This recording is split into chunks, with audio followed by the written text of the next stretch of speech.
Good morning, dear students. Hope you are doing well. Today, we are here with our social science topic, that is Chapter 6, World After 1945, Part 4. In Part 2, earlier we have discussed about that world after 1945 was quite different, right? We have gone through the First World War, then the Second World War, then after Cold War was started, and because of United Nations, that Third World War won't be happened. So we can say United Nations played a very important role. And then after we have gone through that two superpower countries, that is America and Soviet Union, their issues, their Cold War, their difference of opinions about democracy and the communist. And then we had gone through about the unification, disintegration and unification of Germany, or I can say partition and unification of Germany. That first of all, Germany after Second World War faced uh, uh, we can say they faced a very disintegrated, right? And or we can say कि Germany की जो हालत थी, it was financially and politically ruined. So Germany was completely ruined after Second World War, and many superpower countries have controlled Germany, and Germany was partitioned into two, that was Western Germany and Eastern Germany. Then after anyhow it became a unification as Soviet Union disintegrated, and because of that again Germany was unified, वापस एक साथ आया. We have learned that. And then after we had learned about India's relations with international, right? यानी international countries के साथ India के relations कैसे रहे. Okay, तो वही continue करेंगे आज इस पार्ट में. So let's read it out.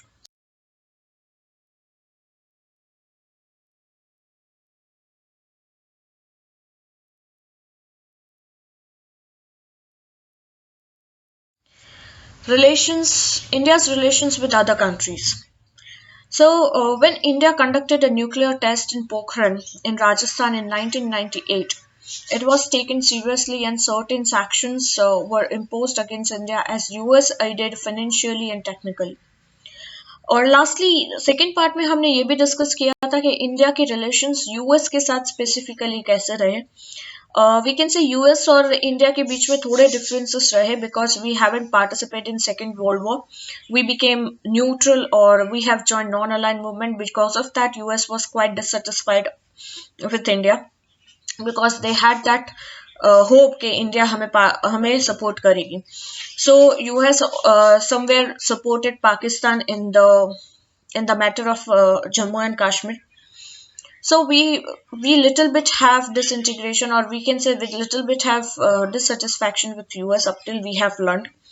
यहाँ दूसरा ये हुआ कि इंडिया ने एक न्यूक्लियर टेस्ट कंडक्ट किया पोखरन में, और पोखरन है राजस्थान में 1998 को. तो it was taken seriously and certain sanctions were imposed against India. तो इस चीज को बहुत सीरियस लिया गया, जबकि super power countries nuclear non ban treaty में बिलीव कर रहे थे. तो उन्होंने इंडिया के अगेंस्ट गए, उन पर बहुत सारे सैंक्शंस भी इम्पोज किए, right, as US aided financially and technically, क्योंकि यूएस के पास सब कुछ था, फाइनेंशियल और टेक्निकल सब कुछ था, और इंडिया के पास नहीं था. तो उस पर बहुत सारे सैंक्शन इम्पोज किए गए, यानी बहुत सारे लॉज इम्पोज किए गए कि ये हम नहीं कर सकते. There is a remarkable change in relations between both countries after the terrorist attack on New York's World Trade Center on September 11, 2001.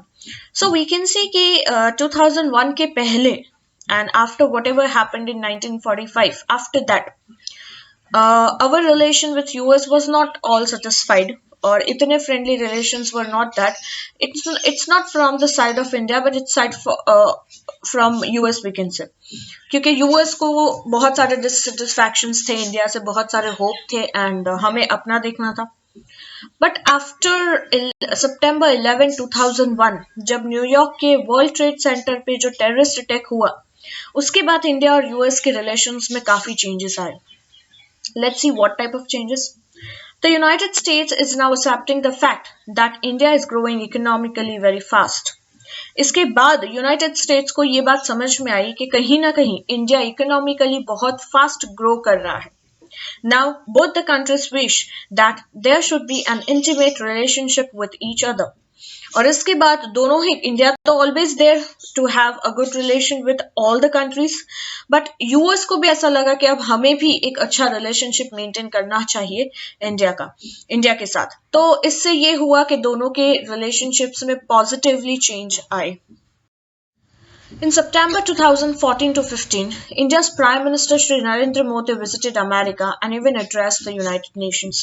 And then after ये relations और भी बेहतर हुए जब सितंबर 2014 और 15 में इंडिया के prime minister Shri Narendra Modi America गए और यूनाइटेड नेशंस को एड्रेस भी किया। American President Barack Obama was the first American president to be the chief guest for India's 66th of Republic Day celebration. American president Barack Obama पहले ऐसे American president थे जो as a chief guest India आए थे हमारे 66th Republic Day celebration में। India का जो 66वां रिपब्लिक डे सेलिब्रेशन था उसमें एज अ चीफ गेस्ट हमारे American president Barack Obama was there. For the first time कोई अमेरिकन प्रेसिडेंट हमारी कंट्री में आया। In this way, America and India now have a cordial and amicable relation. और इस तरीके से इंडिया और यूएस के रिलेशंस या अमेरिका के रिलेशंस काफी बेहतर होने लगे। The issues of terrorism are concerns of the heads of the country. But ये एक जो इशू था टेररिज्म का ये सबसे बड़ा कंसर्न रहा हर एक कंट्रीज के हेड के लिए। Now comes relations between India and the Soviet Union, Russia. मैं बता दूं कि रशिया के साथ भी इंडिया के काफी अच्छे relations है। So let's learn it. The Soviet Union has helped India considerably in establishing heavy and key industries. So Soviet union ने हमेशा इंडिया को हेल्प किया है heavy और key industries establish करने में। The Soviet Union has taken India's side in the issue of Jammu Kashmir. जब जम्मू कश्मीर का इश्यू चल रहा था इंडिया और पाकिस्तान का तभी सोवियत यूनियन ने इंडिया का साइड लिया था जबकि अमेरिका ने पाकिस्तान का साइड लिया था। They also have often exercised their veto power in the United Nations Security Council to see that the proposal against India pertaining to Jammu Kashmir issue should not pass. यहाँ तक कि Russia ने हमेशा अपना क्योंकि Russia veto power में है veto power यानी यूनाइटेड नेशंस के 5 इंपॉर्टेंट मेंबर्स में से मेन मेंबर्स में एक है रशिया। तो रशिया ने हमेशा अपना वेटो पावर यूज किया है यूनाइटेड नेशंस सिक्योरिटी काउंसिल में जिससे जम्मू कश्मीर का जो प्रपोजल है वो इंडिया के अगेंस्ट पास ना हो क्योंकि वेटो पावर अगर कोई भी यूज करेगा 1% भी तो वो डिसीजंस नहीं लिया जा सकता। In this way, Russia and India have very close friendly relations, we can say. So, इस तरीके से हम कह सकते हैं कि इंडिया और रशिया के हमेशा से बहुत अच्छे relations रहे हैं। A part of this that Russia follows a communism and India follows a democratic system. Okay. Now comes India's relation with its neighboring countries. India के जो neighboring countries है राइट हमारे जो पड़ोसी देश है उसके साथ हमारे रिलेशंस कैसे है। तो सबसे पहले आता है India and Pakistan. We all know about the relations of India and Pakistan very well. Okay, immediately after India's independence the relation between India and Pakistan was always stressful. Independence के बाद से ही इंडिया और पाकिस्तान के रिलेशन हमेशा स्ट्रेसफुल रहे, कुछ ना कुछ मगजमारी चलती ही रही। Three gruesome wars took place between India and Pakistan in year 1948, 1965 and 1971 and in all these wars Pakistan was defeated. 3 ऐसे बड़े wars हुए इंडिया और पाकिस्तान के बीच में राइट एक हुआ 1948 को यानी एग्जैक्टली आफ्टर द इंडिपेंडेंस। 1947 को इंडिपेंडेंस हुआ, 48 को ये वॉर हुआ। फिर दूसरा हुआ 1965 में और तीसरा हुआ 1971 में और इन तीनों ही वॉर्स में पाकिस्तान बुरी तरीके से हारा है। Both the countries have Tashkent and Shimla Treaty, but Pakistan does not follow it with utmost devotion.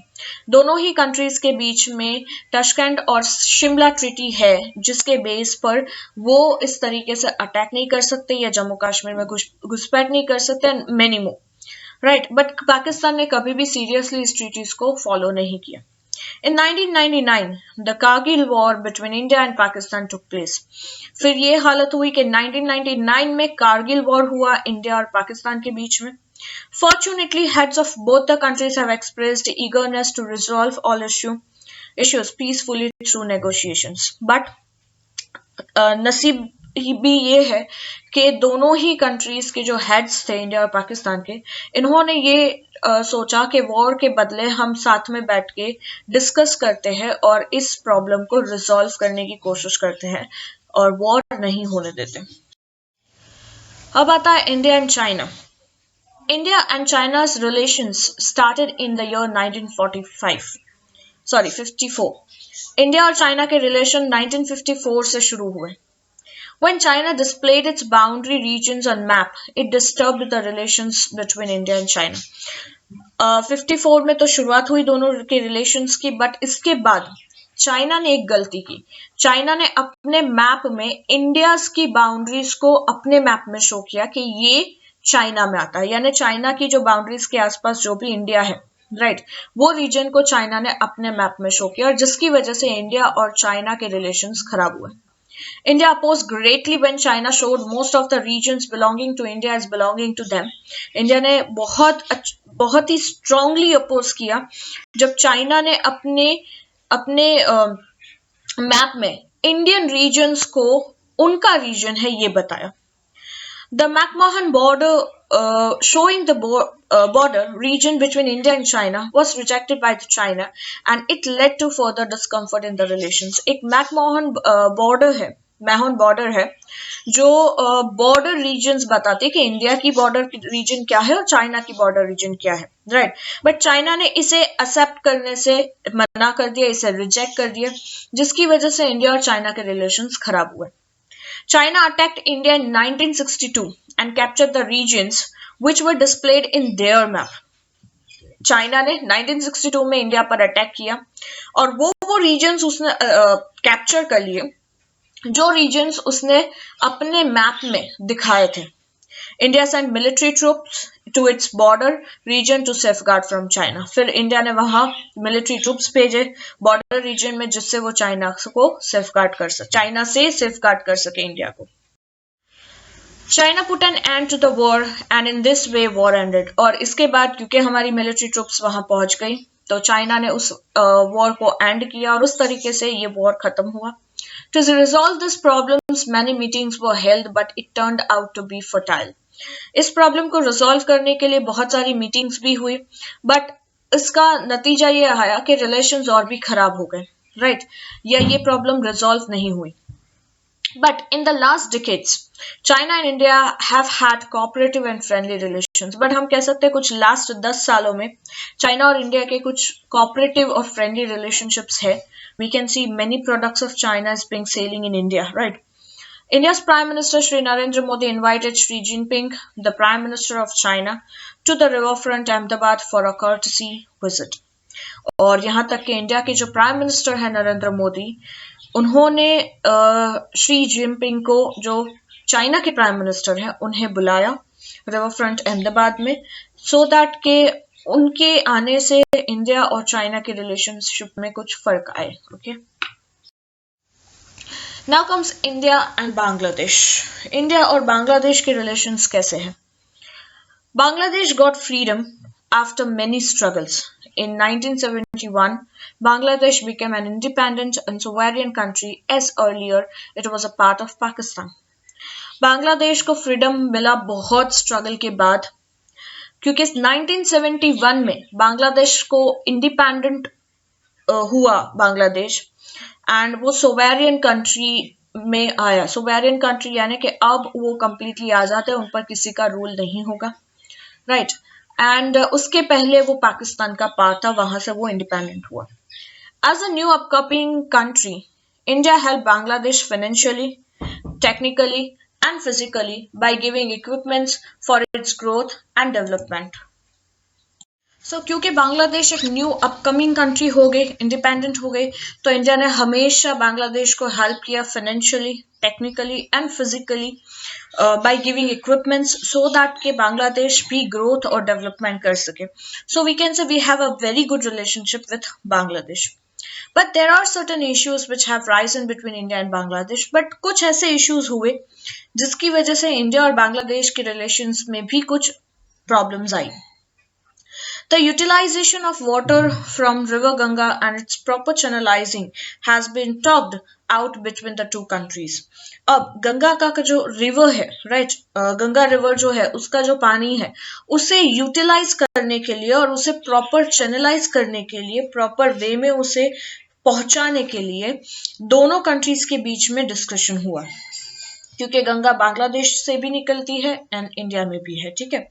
During floods, cyclones and other natural calamities India has helped immensely. जब भी बांग्लादेश में फ्लड्स हुआ, साइक्लोन्स हुआ या ऐसी कोई भी नेचुरल कैलामिटीज हुई तब इंडिया ने हमेशा बांग्लादेश को हेल्प किया है। इन 2015 concrete talks have taken place in matters of disputed geographical land regions and the citizenship of people. 2015 में एक बहुत स्ट्रिक्ट और एक कॉन्क्रीट टॉक्स, कॉन्क्रीट यानी कि जो बातचीत हुई है उस पर अमल करना है एनी हाउ, राइट। बहुत स्ट्रिक्ट टॉक हुआ कौन से मैटर पर, जो ज्योग्राफिकल लैंड रीजन्स की जो डिस्प्यूट है यानी जो प्रॉब्लम्स है ज्योग्राफिकल लैंड रीजन्स को लेकर और सिटीजनशिप ऑफ पीपल को लेकर, ठीक है, कि सिटीजनशिप कैसे दी जाएगी उसको लेकर, और ज्योग्राफिकल लैंड रीजन्स कैसे डिवाइड है और वो बांग्लादेश का रीजन क्या है इंडिया का, ये क्लैरिफाई किया गया। Now comes India and Bhutan. A peaceful and cordial friendship treaty had been signed between India and Bhutan in the year 1949. After independence 1949 को, in the year 1949 एक बहुत ही पीसफुल और कॉर्डियल फ्रेंडशिप की ट्रीटी साइन हुई India और भूटान के बीच में। Bhutan has trustfully sided India in its security and foreign policies. India assured to aid Bhutan in telecommunication and transportation. Bhutan ने हमेशा एक बहुत ट्रस्टवर्दी रोल प्ले किया और इंडिया का हमेशा साइड लिया है जब भी सिक्योरिटी या फॉरेन पॉलिसीज की बात आई है। Bhutan has always supported India और इंडिया ने भी इस हिसाब से अश्योर्ड किया कि कभी भी भूटान को किसी भी हेल्प की जरूरत होगी, right, and that help related to telecommunication और ट्रांसपोर्टेशन वो इंडिया ने प्रोवाइड किया है। Prime Minister Jawaharlal Nehru visited Bhutan in 1958 and thereafter Indian President too had visited Bhutan in the year 1970. हमारे जो फर्स्ट प्राइम मिनिस्टर थे जवाहरलाल नेहरू, वो भूटान का विजिट उन्होंने किया था 1958 को और उसके बाद हमारे इंडियन प्रेसिडेंट ने भी भूटान को विजिट किया था 1970 को। India helped Bhutan in becoming a member of United Nations in 1971.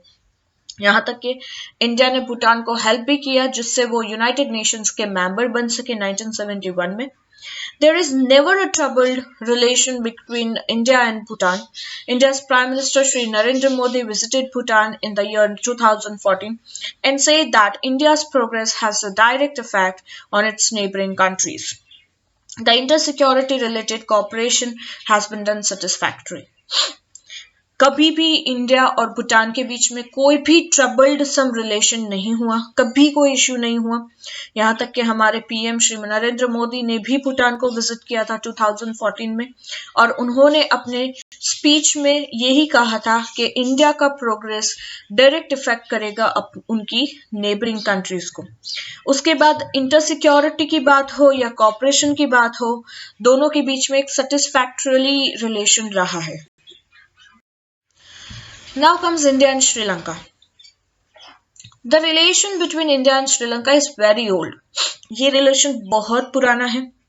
Many Tamilians of India have gone to Sri Lanka and settled thereafter. India के बहुत सारे तमिलियंस, क्योंकि श्रीलंका साउथ में है, ठीक है, बहुत सारे तमिलियंस ऐसे हैं जो इंडिया से श्रीलंका शिफ्ट हो गए हैं या सेटल डाउन हुए हैं।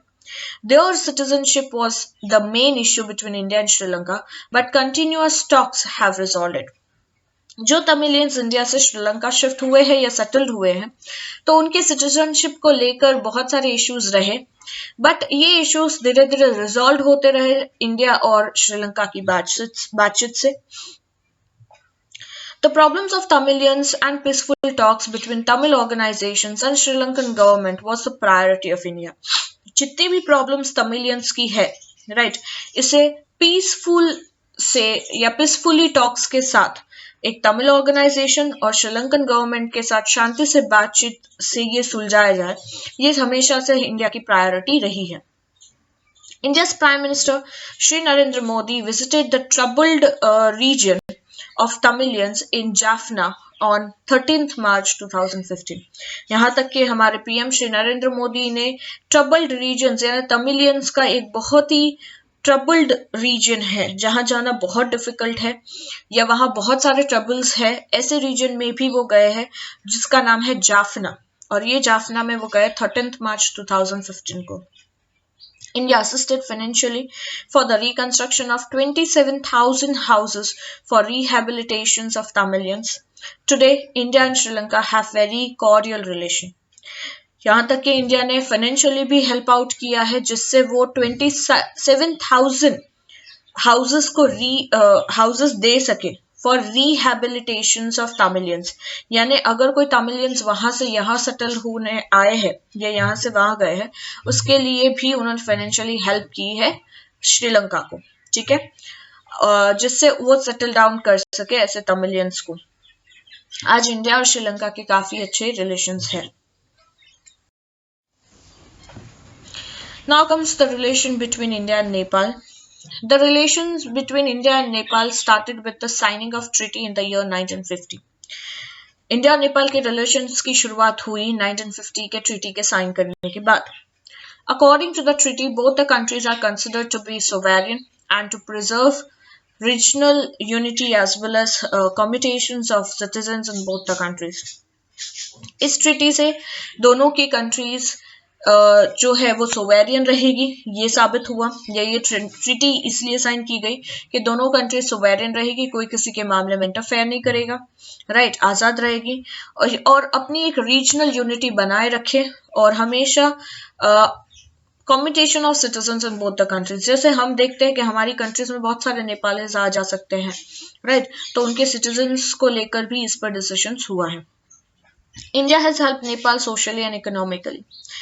Nepali students visits India for higher studies. India ने हमेशा सोशली हो या इकोनॉमिकली हो नेपाल को हेल्प किया है. यहाँ तक नेपाली स्टूडेंट्स इंडिया में भी आए हैं for higher studies.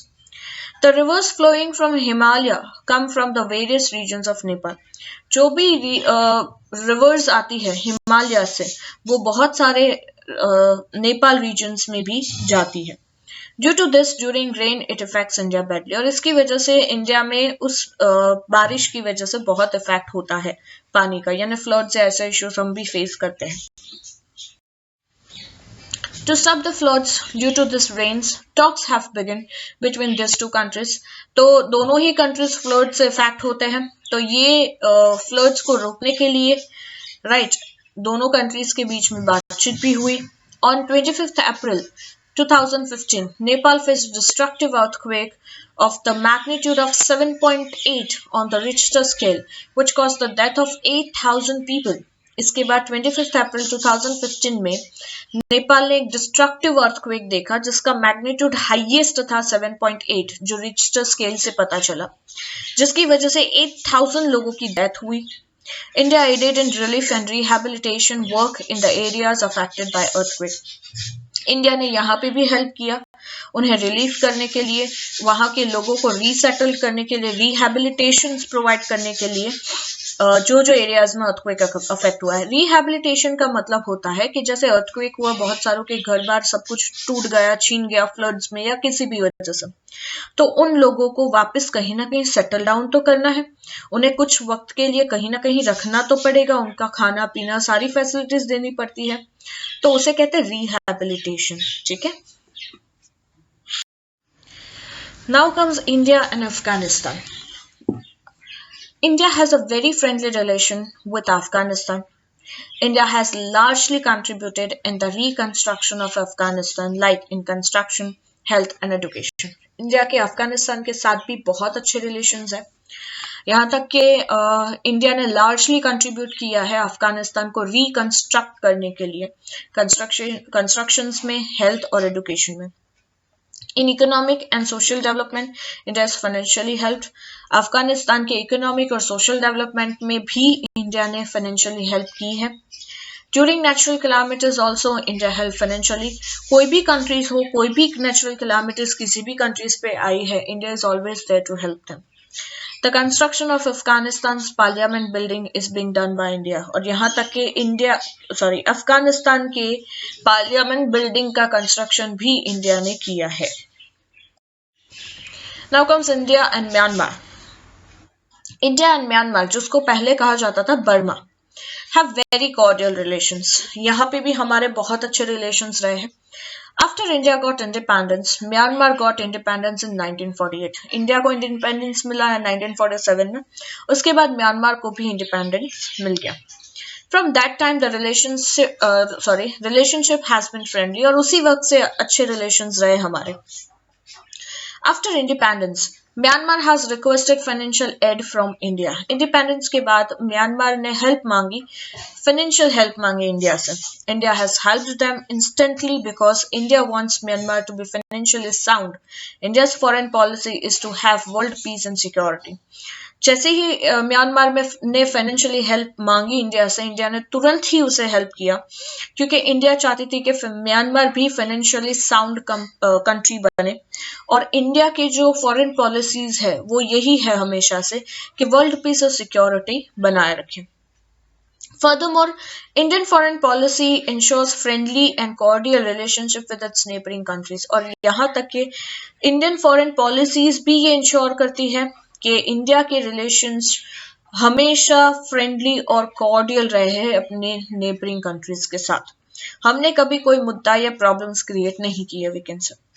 But there always has been a rise and fall in these relations owing to various reasons. But कहीं ना कहीं हमने देखा कि किसी नेबरिंग कंट्रीज के साथ बहुत अच्छे रिलेशंस हैं, कहीं अच्छे हुए फिर किसी वजह से बिगड़े, राइट. सो कोई ना कोई रीजंस की वजह से हमेशा कोई राइज और फॉल आया है बिटवीन द रिलेशंस. ओके.